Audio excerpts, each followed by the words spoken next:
Silangan ka nagbabantay o Sierra Madre kung mahal iyong dibdib, tahanan ng hangin at ulan.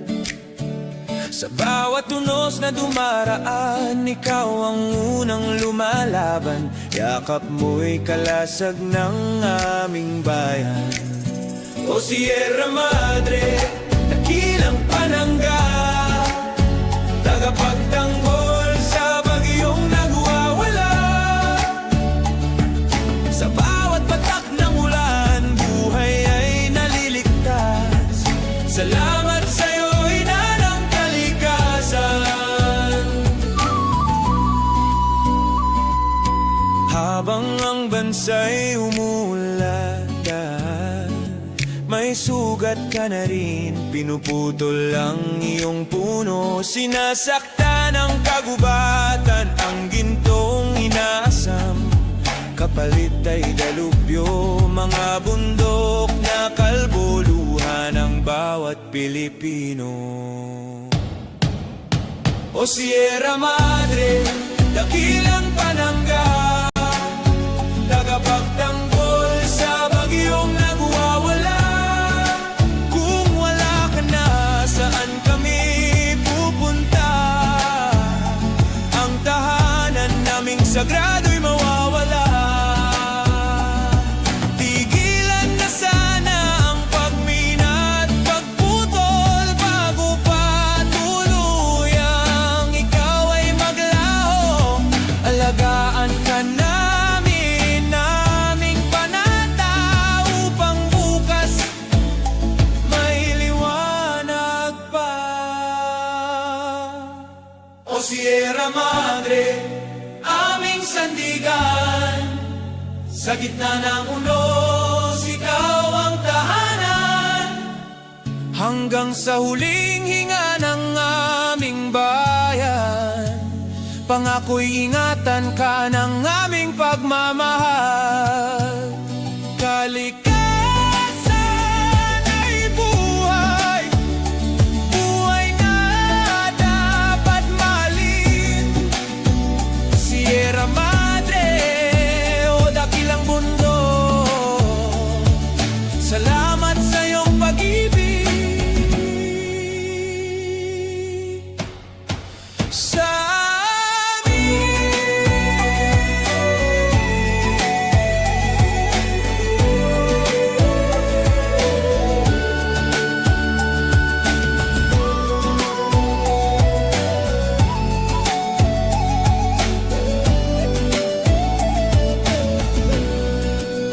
Tema, hustisya para sa mga biktima ng kalamidad, singilin sa korap at pabayang pamahalaan.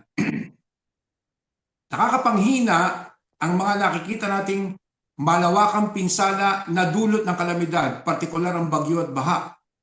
Bukod sa nangasirang tahanan at kabuhayan, ay napakasakit na mawalan ng mga mahal sa buhay. Matatagalan din na sila ay makabangon muli at mapagsimula dahil sa dati ng hirap na kalagayan ay wala nang mababalikan. Mababalikan pang tahanan at hanapbuhay. Mananatili din itong mabigat na trauma sa mga naging biktima. Ano at sino ba ang dapat singilin? Hindi ang kalikasan ang dapat sisihin, kundi ang gobyernong pabaya at nananatili sa pagbibigay ng mga tapal-tapal na solusyon sa problema ng baha dulot ng bagyo, erosyon ng lupa mula sa kabundukan at pag-apaw ng ilog at dike. At ano naman ang iba pang malalaking dahilan? Ang ating mga kabundukan ay nakakalbo na dahil sa illegal logging, naghuhukay ng dahil sa corporate mining, pati ang pagtatayo ng mga mega dams at iba pang construction projects na sumisira sa ecosystem ng mga kagubatan at nagdadagdag sa masamang epekto nito sa climate change. Ang mga gumagawa nito ay nakakakuha ng malalaking pabor mula sa pamahalaan. Ngayon natin inaani ang epekto nito kapalit ang buhay at kabuhayan ng mga mamamayan. Kaya't bago pa mas lumala ang sitwasyon ng bansa, maging lalong mapagbantay tayo at ating usigin ang mga korap na opisyal at ang mga kasapakat sa paglapastangan sa kaban ng bayan. tulungan natin ang kalikasan na makabalik sa maayos itong estado upang nariyan pa rin sila bilang ating likas na yaman at harang sa kalamidad. Magpapatuloy din tayo sa pagsuporta sa ating mga tanggol kalikasan at karapatan na nagbubuwis din ng buhay para maprotektahan ang mga katutubo at ang mga likas yaman ng bansa. Ang mamayan at ang kalikasan ay yaman ng ating bayan, kaya dapat protektahan at alagaan. So yan po ang tema ng ating i-discuss ngayong gabi. Patungkol sa kalamidad, sa environment, at siyempre korupsyon, sabi ko nga.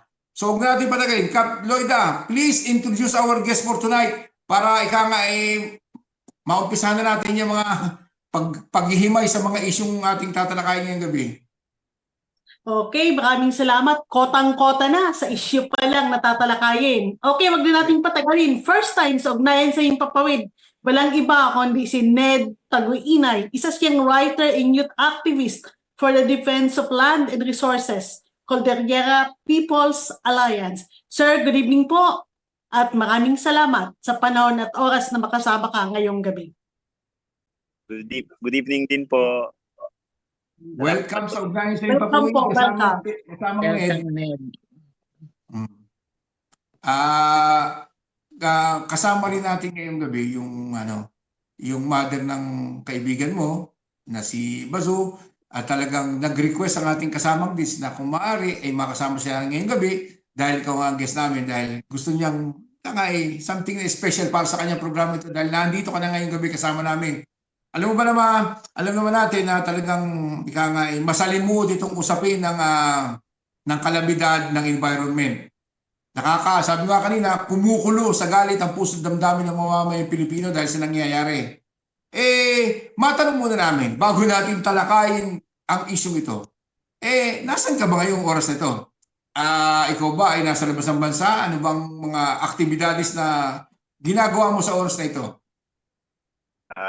Ako po ngayon ay nasa labas ng bansa, nasa Brazil po kami at kami po ay nakikibahagi sa tinatawag na Conference of Parties.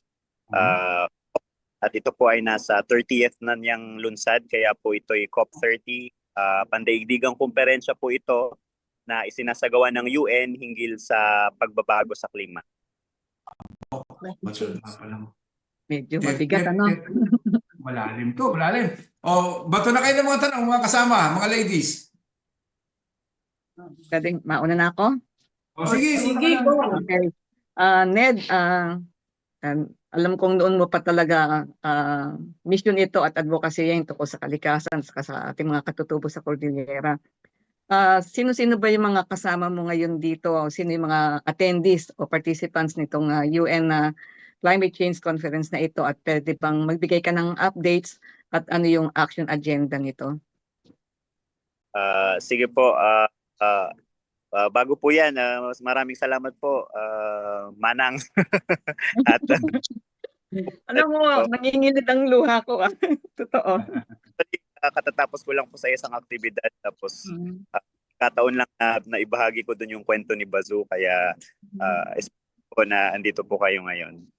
So anyway, Salamat. bilang sagot po dun sa katanungan, malaki pong komperensya ito. Ito po yung pinakamalaking komperensya tungkol sa climate change sa buong mundo. Libo-libo po ang dumadalo. Sa kasalukuyan ay higit sa 50,000 na pong katao ang andito sa Brazil para po sa COP. Ang mga dumadalo po dito ay mga representative ng mga gobyerno. At kasabay po nila ay meron din pong mga galing sa mga civil society organizations, mga NGO o mga aktivista. Pero syempre, ang mismo pong nakikipag-usap, ang mismong may mga negosasyon ay yung mga gobyerno. Ang trabaho po ng mga andito na CSO, mga NGO at aktivista ay bantayan kung ano yung pinag-uusapan at ihapag kung ano yung dapat na solusyon sa pagbabago sa klima. So kung ano po pinag-uusapan ng mga gobyerno, yun po ano po ang mga dapat nating gawin para i-address yung issue ng climate change, kasi hindi lang naman sa issue ng iisang bansa, lahat-lahat po tayo ay damay-damay. Kaya dapat may mga responsibilidad, lalo na yung mga mas mayamang bansa na tugunan yung climate change. climate crisis. Nung nakaraang taon, isa pong mainit na isyong pinag-usapan ay yung pinansya sa klima. Mayroon pong malaking demand sa mga bansa global north or yung mga mas maunlad na mga bansa na maglaan ng pondo para sa klima para matulungan yung mga least developing countries na matugunan yung mga kalamidad na nararanasan nila dahil sa climate change. Mainit po siyang usapin dahil napakakonti ng kinocommit ng mga bansang ito at saka mas malaki pa yung ambag ng pribadong sektor kaysa sa pampublikong sektor. Ngayong taon, isa din po yan yung COP po ngayong taon, yan din po ang isa sa mga mainit na topiko. Pero ngayon din kasi ay ginugunita yung ika-10 taon ng Paris Agreement. So kung ano po yung Paris Agreement, ano lang po yan, kasunduan po yan ng mga bansa tungkol sa pagbaba ng temperatura. So yung Paris Agreement, pinirmahan po yan sa Paris. At ngayon, nasa 10 taon na siya at pag-uusapan muli kung ano na ang ating mga naabot. At sa totoo lang ay napakalayo pa po natin doon sa goal na pababain yung temperatura ng buong mundo. So yan po ang mga may init na pinag-uusapan dito. Ngayon, napakarami pa pong topiko, parang ano na po siya may sarili na nga po itong lingwahe, itong komperensyang ito. Pero pinakasimple po, yan po ang mga pinag-uusapan dito. Aploida? Okay. So bali personal lang tanong ko. Kasi syempre sa panahon ngayon, halos mabibilang mo lang ang mga kabataan na tumitindig talaga sa mga ganitong klaseng isyu na itinataya ang kanilang buhay. Pero sa kabila ng mga ginagawa ninyo, nakikita pa rin natin na lalo na nangyari sa Pilipinas, ang kabundukan, ang baha, hindi na issues ang flood control, kundi talagang hindi nakakayanin ng flood control ang mga baha kasi galing na sa kabundukan. Nakikipaglaban kayo para depensahan ang lupa, ang kabundukan natin. Sa sitwasyon na nangyayari, ano ang mga challenge na kinakaharap ninyo? Kayo ba'y nawawalan na ng, kumbaga, nadidepress, parang natuturn off, parang nanghihinayang, or I cannot explain kung ano ang pwedeng sabihin. Pero ang ibig sabihin ko, o ang tanong ko, hanggat saan ang kaya nyong gawin sa kabila ng mga pinagdadaanan ng mga kababayan natin? Sige po, marami pa rin naman pong mga kabataan ang tumitindig at kumikilos ngayon. Sa totoo lang, ang nararamdaman naman ng Kalakan ay galit talaga. Galit kasi kailangan natin itong pagdaanan. At malaman-laman lang natin na ang dami-daming pondo ng gobyerno na kinukurapot lang pala nila. So, yun yung isang malaking nararamdaman ng mga kabataan ngayon. Yung mga nakaraang pagkilos po sa Pilipinas laban dito sa flood control, corruption, kalamidad, yan po ay pinangunahan ng mga kabataan. At ganoon din po sa saan ako nanggaling, sa Baguio, mga kabataan din po ang nanguna dun sa isa sa historical na pagkilos na hinggil sa korupsyon at saka sa kalamidad. So nagpapatuloy pa rin po na fired mga kabataan na lumaban at manindigan. Kung hanggang saan po yan ay kung hanggang saan kaya ng energy. Yan. Siyempre meron din naman pong mga nalulungkot. Pero ngayon ang mas tampok po na nararamdaman ng kabataan ay ganadong-ganado pong kumilos at tumindig para sa ikabubuti ng bayan natin. Yun, mabuti naman. Alam mo, hindi naman lihim sa lahat na yung mga offenders ng pagbabalahura sa ating environment, yan yung mga malalaking korporasyon, yan yung mga mayayaman. Sila yung mga walang pagpapahalaga sa future ng ating mundo. For example, doon sa lugar namin, sino ba yung lugar namin? Bundok, ginawang golf course, di ba? Sa San Pablo City. San Pablo City. Hindi ko alam kung saan paano nakakuha ng permit yung mga yan. At yung negosyante, hindi pa taga sa amin, mismo. Sana nga, ngayon, meron ng mga vloggers na mga interesado na mabuklat itong isyong ito. At sana patuloy nilang gawin ito dahil sa totoo lang, yung lugar namin napakataas. Ngayon, nag-uumpisa na rin bahain. At magkaroon ng landslide mula diyan sa bundok na ginawang golf course o ginagawang golf course na ngayon. So, uh, Ned, hindi naman hingid sa amin, sabi mo kanina, na-discuss ko kanina, tingin ko sa opinion mo kasi nakakaawa yung nakakaawa yung usapin ng environment habang kayo ng mga aktivista, mga tawag dito, mga grupo na Kalikasan. nagtataguyod para ipaglaban ang ating environment.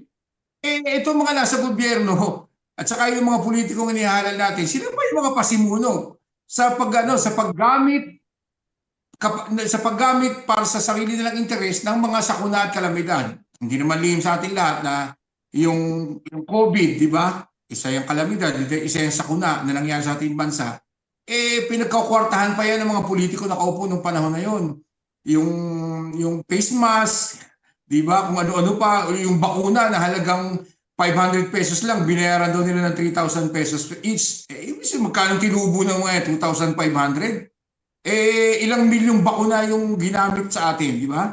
Ibig sabihin, ano yung ginagawa ng grupo ninyo para kahit papaano masubaybayan itong mga ganitong uri ng gawain ng ating mga buhayang politiko at saka yung mga buhayang negosyante para kahit papaano, bukod sa binabantayan natin ng ating environment, maiwasan din na maisip ng mga buhayang ito na may mga mata nagbabantay, may mga matang nagmamasid sa kanilang mga maruming gawain. Meron ba kayong mga ganyang klase ng aksyon? Opo, so muli po yung organisasyon po namin ay Cordillera People's Alliance. So kami po ay mga katutubo sa Cordillera, kami igtot. At kami alam na alam po namin kung ano ang impact ng paano nasisira yung ating kalikasan dala ng mga mapanirang proyekto tulad ng dam at pagmimina. Siyempre, alam naman ng mga tao, merong dam sa amin, Clau, Binga Dam. Nung tinayo po yan, lahat pinangako. Sabi, libreng kuryente, trabaho para sa lahat, at iba pa. Pero hindi naman yan nangyari. Meron ding malaking pagmimina dito, nagsimula noong 1903, so technically higit isang taon na siyang nag-ooperasyon. Pero lalo lang humirap yung buhay ng mga taong apektado ng mga operasyong ito. So alam na alam po namin kung paano nasisira yung kalikasan. At bukod pa po sa obvious na pangungurakot ng mga politikong ito, marami ding mga politikong mga politikong to may kinalaman din talaga sa mga proyektong nanira sa kalikasan. Halimbawa, yung mga Romualdez, malaki naman ang papel nila sa Benguet Corporation na isa yan sa mga nanira talaga sa bundok, Cordillera. So bago pa itong corruption issue na lumabas, alam na namin at sinisingil na namin yung mga tao sa likod ng mga mapanirang proyekto na kumukuha pa ng posisyon sa gobyerno. Dahil alam namin na syempre ang gagawin ng mga yan, gagawa sila ng mga polisiya na mas mapagkaibigan sa mga kumpanya, mga pribadong kumpanya ng pagmimina at saka renewable energy. Ngayon, nung lumabas po ito sa pin ng corruption, sa totoo lang, hindi naman po siya bagong balita sa ating lahat, sa mga Pilipino. Alam talaga natin na meron talagang korupsyon.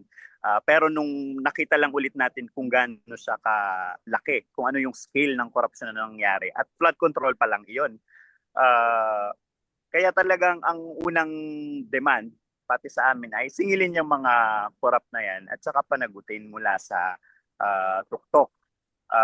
Kaya nagpapatuloy po na sumasama kami sa mga pagkilos o nag-oorganisa ng mga pagkilos para na rin hindi sana ito mamatay na lang ulit na issue ng walang napapanagot.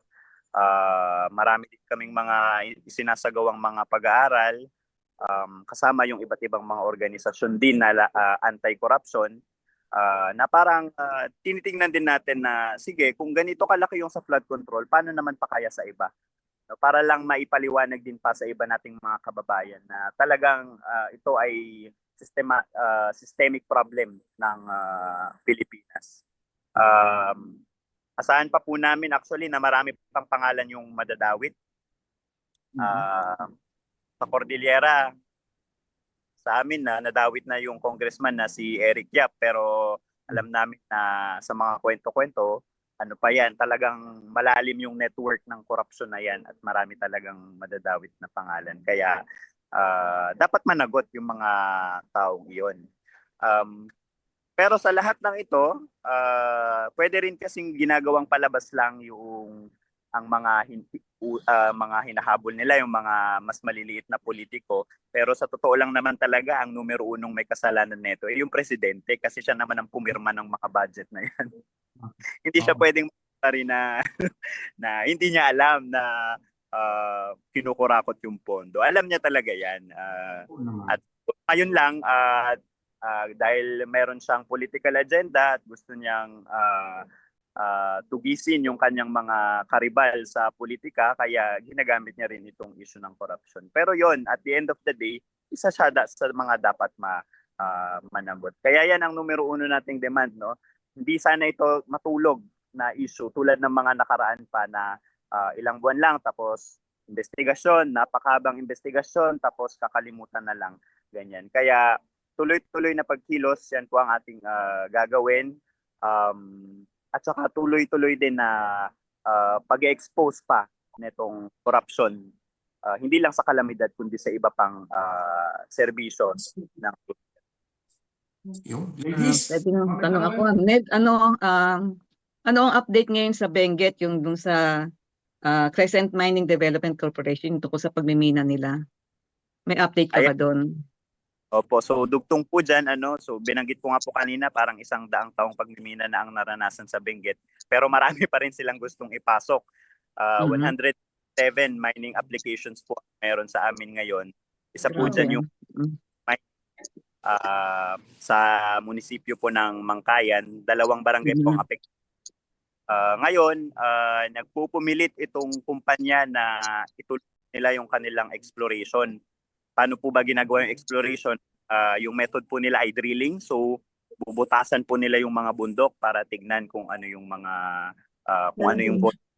mineral na makukuha doon. Yan, kaya ngayon yung komunidad, dahil hindi naman nila yan pinayagan at yun, wala naman silang binigay na permiso para pumasok yung kumpanya, ay nagbarikada kung papasok doon sa isa sa opisina ng kumpanya, doon yung barikada site nila. Binabantayan po nila yun araw-araw para hindi magpapasok ng mga kagamitan para doon sa exploration. So ngayon yung mayor po ay nag-issue ng cease and desist order laban sa kumpanya. Pero nung tinanong ko po sa isang abogado kung ano po bang bearing nun, may kapangyarihan ba ang mayor na gawin yun, ang kanilang opinion ay wala actually bearing yun kasi hindi yun pwedeng gawin ng isang mayor. Parang mas statement yan na lang yun. Kaya hanggang ngayon tuloy-tuloy pa rin yung barikadang yan. Yung kumpanyang po yan ay pinopondohan ng mga dayuhang kumpanya pa na sa pagmimina. Yung isa po ay galing sa UK, yung isa po ay sa Australia. Kaya malaking bagay yung ginagawang pagtutol, yung mga barikada. Dahil kung wala mang bearing yung ng mayor, yung order, siguro naman mapapansin ng gobyerno yung ganyang pagtutol ng mga mamamayan, ng mga katutubo na naroon sa Mangkaya ba? Kayan po. Mangkaya. Tapos teka, may isa pa nga. Kanina, nakita ko kanina na kanina yung sa isang balita, nakita ko yung isang bahagi daw ng rice terraces na tawag dito, nag-erode. Erosion. Soil erosion. Oo. Anong dahilan nun? Yung kalamidad bang nangyari, yung bagyo, o may iba pang dahilan? Yan ay hindi po ako eksperto para mas scientifically. I think we would assume na meron talagang epekto yung bagyo kasi yan, sunod-sunod talaga na pag-ulan, kaya lalambot talaga. Talagang may possibility.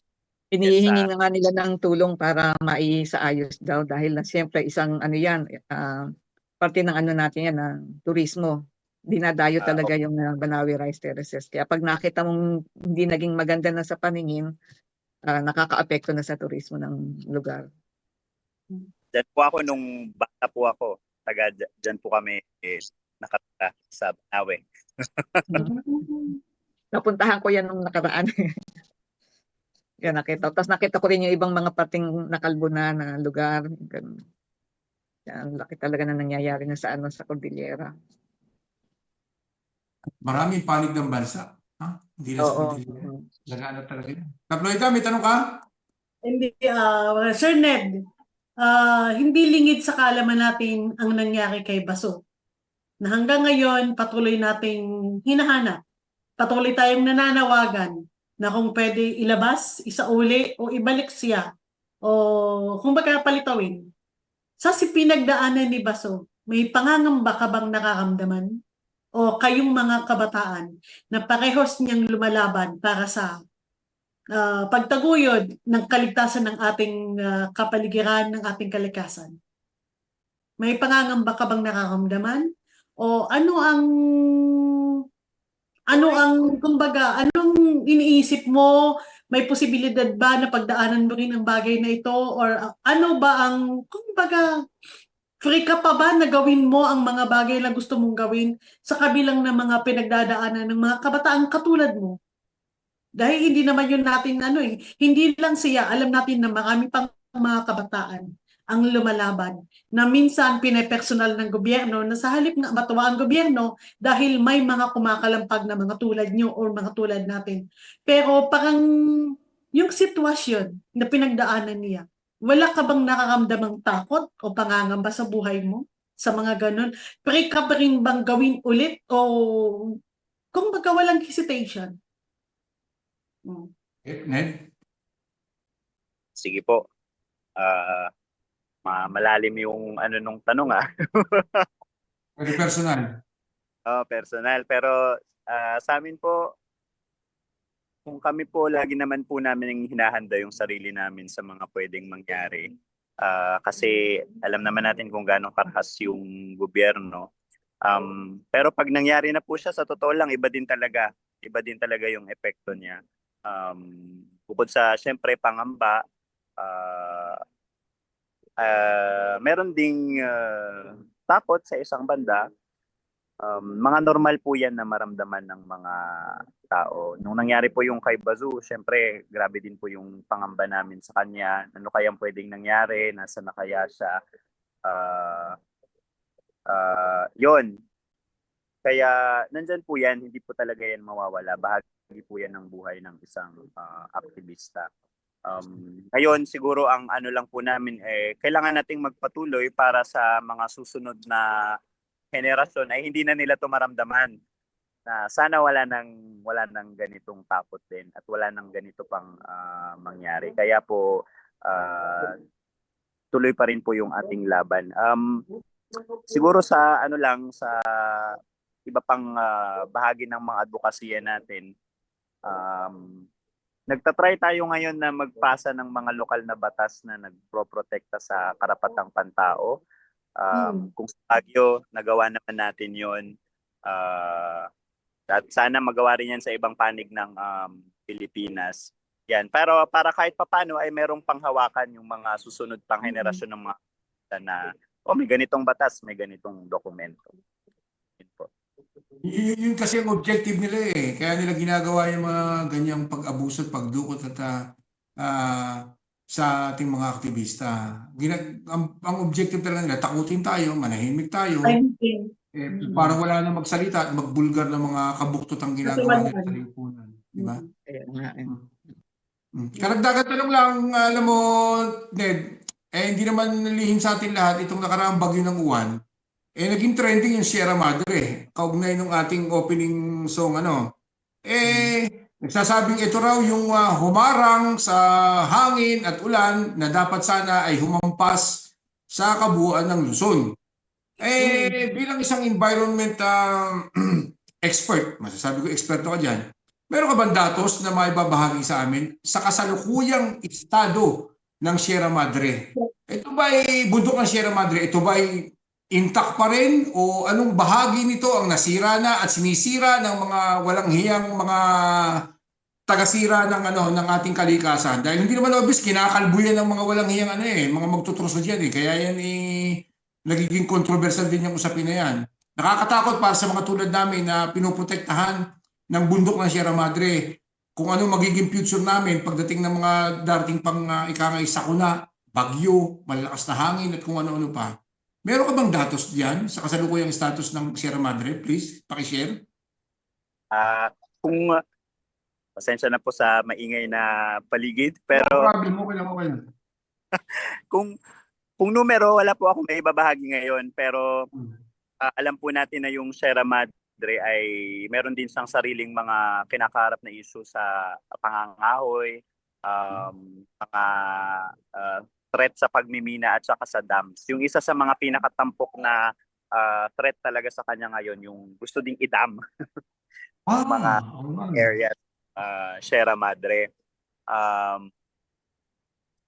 Ngayon, nung sumikat siya dahil dito sa bagyo, sumikat ulit po yung mga kampanya ng mga katutubot sa environmental advocates laban sa Kaliwa Kanan Dam, na isa sa mga maapektuhan ay syempre portions of Sierra Madre. So yun po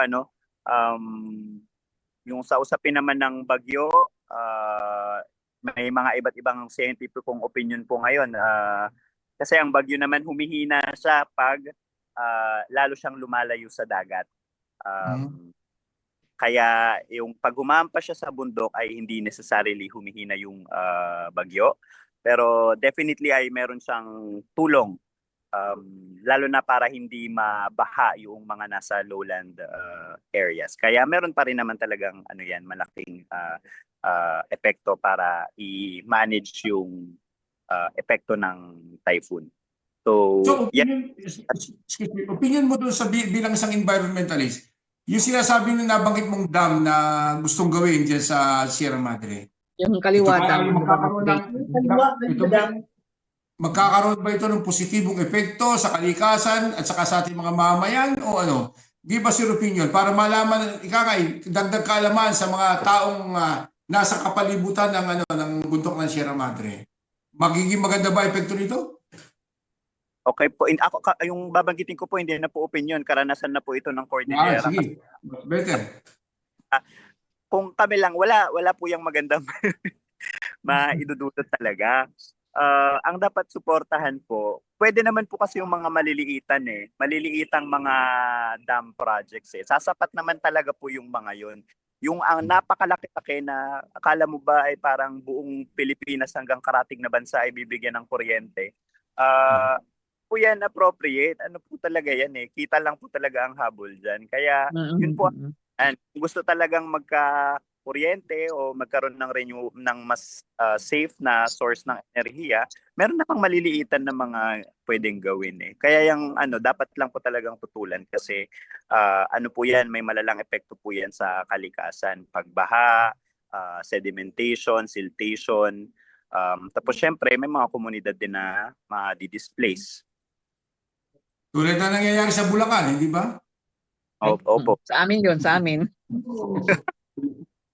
Yan Pag-apaw ng dam check na baha. yan ang long-term disastrous effect na ng Angat Dam at kung ano pang dam dyan sa inyong lugar, di ba, Ditz?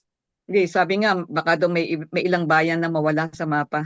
Kapag talagang yung tubig na yun ay nanatili na. Tulad sa Hagunoy, talagang halos ang tubig nandoon na sa kabayanan. Ay, Ned, Mababa kasi. kumustahin na rin namin kumusta na ang Cordillera People's Alliance? Ayan, so ngayon bukod po sa mga aktibo naming kampanya para sa pagdefensa sa lubang ni Nuno at saka para sa sariling pagpapasya, so may mga barikada po sa kasalukuyan.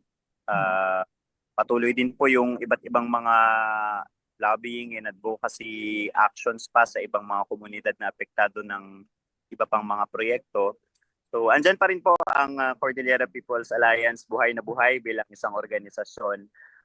Kaya yon, sunod-sunod din talaga pa rin yung atake para patahimikin kami. Di ba? So apat sa mga tagapamuno namin ay dineklara or dinesignate ng gobyerno bilang terrorist. Anti-Terrorism Act of 2020. Tapos, yung bangko ng organisasyon namin at pati yung mga bangko ng hanggang ngayon pa, frozen pa rin hanggang ngayon. Pa rin po yan at pangtatagal po talaga ito. kahit po yung kaso nung sa designation ng terrorist designation sa mga leaders namin, talagang 2 taon na po ata, wala pa ring usad. Tapos yung mga hearing, palagi po nila yung kinakancel o kaya pinopos. Tapos yung sa kabila naman, yung OSG, may mga mga sinasabing mga witness daw nila ng mga NPA na nag-surrender. Yan po ang mga ginagamit nila para ituloy pa rin yung terrorist designation ng NPA leaders na ito. So yan po yung mga illegal pasong hinaharap namin ngayon. Nakakalungkot nagbabantay ka para sa kapakanan ng susunod na henerasyon, yung kalikasan, tapos itatag kang terorista. Saan ka naman nakakita ng pagbabanta sa buhay. Yung mga Sa ganun. Pilipinas. Tapos kami pa yung unang finris yung bangko. Sa dami-dami ng Kaya nga, nangungurakot. gusto yung mga kurakot, yung mga kurap, ang mga bilyon ng pera. Oo, hindi magkano ba, pre? hawak ng organisasyon na pera, tapos yun pa yung pupuntirya. Gasino na yung pondo nyo, di ba, Ned? Kaya nga. Gasino na yung pondo nyo na ipinris nila. Proud na proud pa sila sa ginawa nilang katarantaduhan na yan, sa kalokohan na yan, di ba? Kaya nga.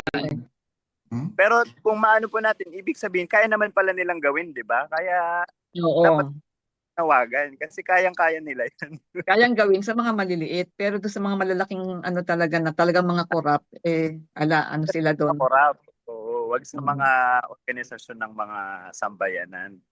Pero hindi naman papipigil yung mga maraming NGOs na tulad natin, tulad ninyo, sa ating ginagawa. Kaya naniniwala ako na kahit ano pang gawin nila, kahit ano pang i-hold nilang account number o bank account na kakapiranggot na pondo natin, hindi naman nila pwedeng ikangaitalian ng ating mga kamay, ang ating mga bibig sa pagsasalita at paglalahad ng mga katotohanan at mga ginagawa nilang kabalbalan, di ba?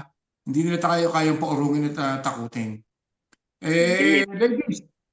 Sige, Ned. Tuloy mo, Ned. Please. Yan po, kaya tuloy-tuloy pa rin po kami. Hindi naman po tayong mga bayaran ng mga kung sino-sino sa mga pagkilos.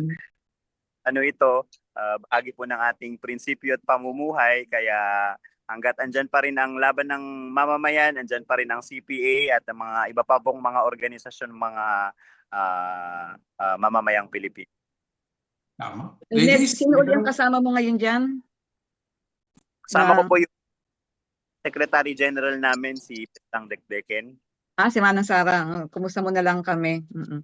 Andiyan siya sa tabi mo o malayo siya? Malayo po siya Medyo magkalayo yung... Kasi nakita ko nag-comment siya dito sa sa comment section ng Ugnayan sa Himpapawid. Baka nakikipanood rin. Defend Cordillera PH daw, yun ang sabi niya. Ned, baka may idea ka kung ilang NGO o organization ng mga galing sa Pilipinas ang participant ngayon sa inyong event na yan? May idea ka ba? Bukod sa inyo? Hindi ko po actually alam kung ilan pero marami po kami dito. Okay. Importante. Malaking bagay yun, di ba? Ito po ang dumadalo dito.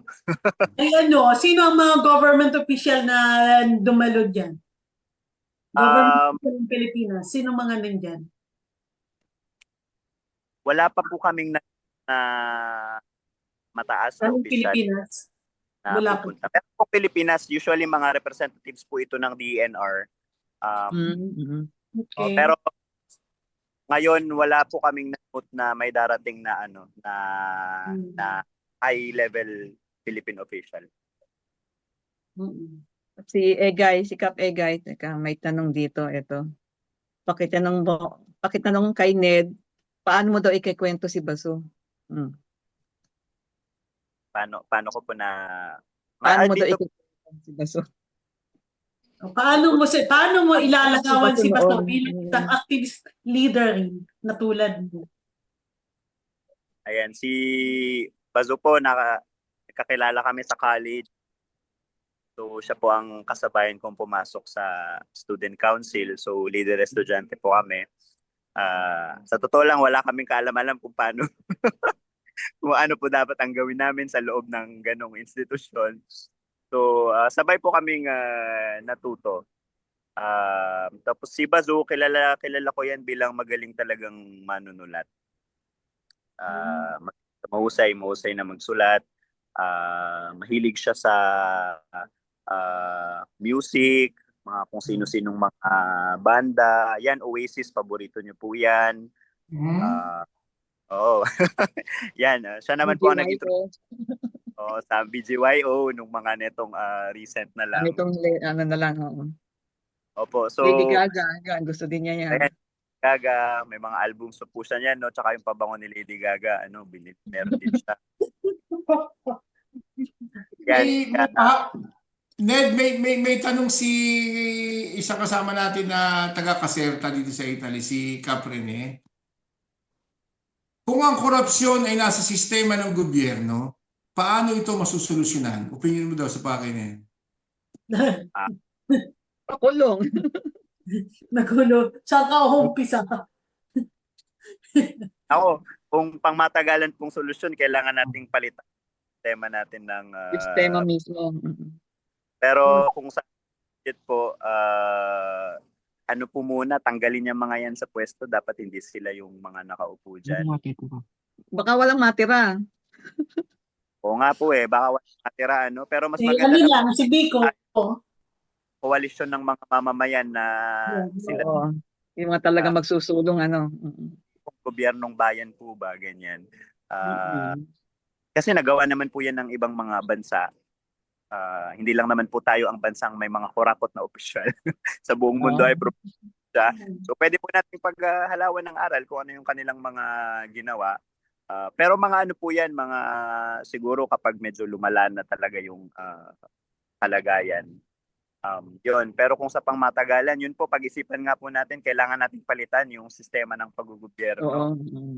Bakit hindi pa ba malala sa tingin mo, Ned? Ngayon ano na, bantad na tayo, malala na talaga. Malala. Totoo naman po, malala na talaga. Pero kapag ito na, gitgitan na talaga tayo, magtatapatan na yung mamamayan sa mga politiko. Yan. At least marami-rami na rin naman ang namumulat, diba? Sa mga nangyayari kasi ngayon Doon kasi katago. Lalo na Hindi yung mga natin kabataan makikita. talagang mas nagiging aktibo nitong nakaraang eleksyon. Nakita natin kung gaano kalaki yung partisipasyon ng mga kabataan tulad ni Ned sa nakaraang eleksyon. Sana sa 2028 ang mga susunod pa. Dahil may nababanahag tayo kahit paano pa isa-isa. May mga political dynasties na nagigiba doon sa lugar namin. Kahit paano, pagtutulong-tulong ng mga mamamayan sa amin, natanggal yung 30 years nang nakaupo sa aming mayor. So sana, sana kahit pa paano sa susunod na 2028, huwag na mapabalik at kahit pa paano, mabawasan pa sila. Di ba? Dahil isa lang. Nabawasan pa. Basta sana matupad lang yung wish ni Kara David ba? Wala nang isa. Nabawasan lang isa. Walang matitira. Papayapa yung kanyang kaluluwa. Walang matitira, Kaploida, pagka ganyan. Dahil alam naman natin. Alam naman natin at yan ang realidad. 90% ng ating mga halal na politiko, halal na lingkod bayan daw, whether we like it or not, mga korap. 90% na? 90% na? 90% na yan. Dahil 90% ng nasa Kongreso ay bahagi ng political dynasties. Mga senador na nakaupo, political dynasties. Ultimong kaliit-liit, ang pinakamaliit na antas ng ating serbisyo publiko, which is barangay, may political dynasty rin. Di ba ka? Sa mga local government units. Para sa akin, 99, hindi 90. Sa'yo, 90, sa akin, 99. Kaya nga itanong ko kay Ned kanina, hindi pa ba tayo nasa sitwasyong worse na talaga matindi na sitwasyon natin ngayon? Di ba? So, balik tayo Ned sa dun sa tungkol ulit yan sa COP na yan. Sa pag-uwi niyo sa pagtatapos ng conference na to na hanggang kailan? November 21 ba? Ang tapos? Opo, pero hindi naman 20. Di ba sinabi ito ay isang unique platform daw para sa mga climate solutions, discussion. Sa pag-uwi ninyo ni Manang Sara sa Pilipinas, siguro makakaasa tayong lahat na mayroong kayong maiuwi na mga ideya o solusyon. Sa opinion nun, makakatulong ba ito sa Pilipinas? Sa kalagayan ngayon ng Pilipinas na talagang dinadapa tayo ng mga kalamidad at saka dulot na rin ng korupsyon. Yun. Opo. Sa ganito pong mga pagtitipon, mga international na kalagayan, ang trabaho po namin dito ay dalhin yung Pilipinas sa ganito pong mga Bali, ipipresent natin ninyo yung Pilipinas kung ano yung kalagayan ng Pilipinas. At alam po natin na yung mga representative ng gobyerno, hindi naman nila yan iuulat. Hindi naman nila. Tama. Oo, siyempre. Tatapalan nila yun. Ang trabaho po namin talaga dito ay ipakita na ito ang tunay na kalagayan ng Ayun, Pilipinas. oo. Ay tunggaliin kung ano mang kasinungalingan ang pwede nilang sabihin dito. At pag-uwi po namin sa Pilipinas, dala-dala po namin ulit ay yung tuloy-tuloy na laban sa sarili naming mga komunidad. Kasi hindi naman po natin naasahan na yung sa pagtitipong ito ay talagang merong mababago nila yung daigdig. Oo, yung biglang-biglang pagbabago. Siyempre, unti-unti yan. Opo, tsaka lalong-lalo na po at marami sa mga dumadalo naman dito ay mga korporasyon din o kaya mga sponsor ng mga ini-sponsoran ng mga korporasyon. Kaya medyo malaki din kalokohan yung ganitong malaking pagtitipon. Pero espasyong meron tayo dito ay yun po yung ating minamaximize para po ipaalam kung ano ang tunay nating kalagayan dyan. Alam naman natin na Hindi talaga, no? alam naman natin na yung mga malalaking bansa tulad ng Estados Unidos, ng China, Europa, na kung saan nandito tayo ngayon, tapos yung Russia, sila yung mga paunahing nagpapaluhod sa ating kalikasan, di ba ga? Sila yung nagbubuga ng maraming usok, nagkukonsumo ng sangkaterbang krudo na sumisira ng ating kalikasan, sila yung pumuputol ng mga nagmimina ng kung ano-ano pa, di ba? Kaya sana nga mabuti na lamang at mayroong ganyang forum na kahit papaano nabibigyan ng espasyo yung mga NGOs para ilahad yung katotohanan ng sitwasyon ng mga lugar na kinaroroonan nila. Maraming salamat. Meron pa ba kayong tanong mga ladies o wala na? Sabi ni Joy Alvarez, sana daw sa susunod si Baso na yung guest. Lahat natin pangarap natin dyan. Sana. Ned, total naman, talagang gusto pa namin magtanong sa iyo. Alam namin na busy ka rin dyan. And at the same time, very limited din ang oras namin dito. Baka naman pwedeng mabigyan mo kami ng konting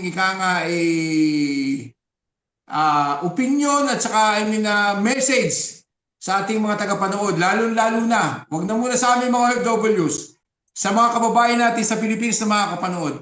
Ano ba yung dapat nating gawin bilang isang ordinaryong mamamayang Pilipino para ang ating kalikasan ay ating mabantayan, maproteksyonan, laban sa mga buwayang politiko at mga negosyante na patuloy na sumasalaula sa ating kalikasan?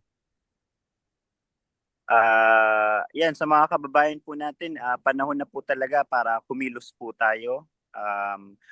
Itigil na po natin yung pag-asa pa sa mga ayudang ibibigay nila. Dapat ano natin dyan, trabaho nila yung ibigay sa atin. Hindi yan regalo na tatanawin natin bilang utang na loob sa kanila. At sana mamulat na rin tayo na hindi sasapat yung mga paayu-ayuda na lang para tugunan yung nararanasan nating kahirapan na pinalala pa ng mga kalamidad,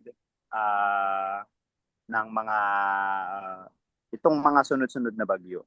Yan. At alam po natin na tayo po mismo ang may alam kung paano pangalagaan yung mga kalikasan. Tayo po ang nakatira sa mga bundok na gusto nilang minahin, sa mga ilog na gusto nilang idam, sa mga komunidad na gusto nilang tayuan ng mga mall, ng mga malalaking plantasyon, ng kung ano-ano. Dapat po hindi sila ang magdikta kung paano ang mangyayari sa ating kalikasan. Ngunit tayo mismo, mamamayan, bilang tayo ang nakatira dito at tayo ang may alam kung ano ang itsura ng ating lupa, kung ano yung mga rekursong meron sa ating mga teritoryo. So, ayun po, marami pa pong pagkilos ang mga susunod at inaasahan po namin na makikita namin kayo sa mga pagkilos na iyan alam po namin na marami sa atin ay nasa social media. So kung gusto po ng impormasyon tungkol sa mga aksyon na yan, sa mga organisasyon na kumikilos laban sa ganitong mga issue, meron yan sa Facebook, Instagram, at ako po, pwede nyo po akong i-contact kung gusto nyo pong makiisa sa mga aksyon na yan. Okay. Pwede ba mag-share ka ng isang Facebook account na talagang ang concentration ay sa environment? At least sa mga tagapanood natin ngayong gabi. Okay po, sa Cordillera po, pwede po ninyong i-follow ang Cordillera People's Alliance. Meron po kami sa lahat ng social media platforms, hanggang YouTube po. Diyan ang Cordillera Alliance. Sa bahagi po kami ng mga pambansang organisasyon na nagtatanggol sa kalikasan. Kung sa national organization po, andyan po yung Kalikasan People's Network. Meron din sa social media, pwede rin nyo po silang i-message or i-contact para po sa iba't ibang mga environmental campaigns at environmental actions. So, yun po Kalikasan People's Network at saka yung CPA. Yan po yung mga Facebook account na kailangan subaybayan natin, i-follow natin, i-like natin, at sundan yung mga developments, mga posts na nilalagay nila dahil diyan makikita natin kung ano yung kasalukuyang kalagayan at kung paano ang kanilang aksyon ginagawa para proteksyonan ang interes natin mga mamamayang Pilipino sa ating kalikasan. Ned, maraming salamat Maraming salamat po. At Madits,